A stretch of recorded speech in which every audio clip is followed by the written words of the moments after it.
Tad ir tie 4 stāvokļi. Tas ir uz visām lietām attiecās, bet dziedāšana arī, ka sākumā tu esi neapzināti nekompetents, tu tā kā nesaproti, ko dari, un tu arī neko nevari izdarīt normāli. Un tad tu vienā brīdī kļūsti apzināts, bet vēl joprojām esi nekompetents. Līdz ar to tu apzināti vienkārši mokies, un tā ir tā zona, kur mēs ļoti ilgi pavadām kā dziedātāji, kad mēs sākam trenēties. Un tu tā kā saproti, ka tev nesanāk, tu pat saproti, kas tev nesanāk, bet tev nav vēl kontrols un vairs par to, kas tev nesanāk, un tev vēl joprojām nesanāk, un dusmojies sevi. Un tad vienā brīdī ar lieliem trendiņiem un vispārējo mēs pārkāpam, ka mēs kļūstam tā kā apzināti, kompetenti. Mēs tā kā, yes! Mēs tā kā pārvaldam savu balsi, pārvaldam savas balsētas, vispārējo, un mēs esam apzināti, mēs zinām, ko mēs darām, mēs izvēlamies, kā viss mums forši skan un tā. Un tā ir fāze, kur ļoti daudz apstājās un paliek.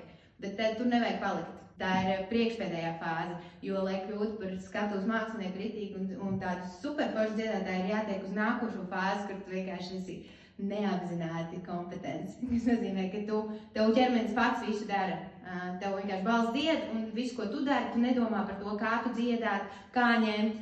Tu neesi apzināts tajā vairs dziedāšanas procesā. Tu vienkārši dziedi jau ar sirdi, un to, ko tu gribi pateikt, to ķermenis vienkārši zina, kā viņam to izdarīt. Un tev pat prātam vairs nav jāpieslēdzās, ka tieši tādā veidā man to izteikt. Es vienkārši šo emociju pateikt, un balss izdzied tā, kā vajag. Tad ir tie pārsteigumi, ka tu pats sev pārsteidz ar to, ko tu izpildi skatuves vai mikrofonu.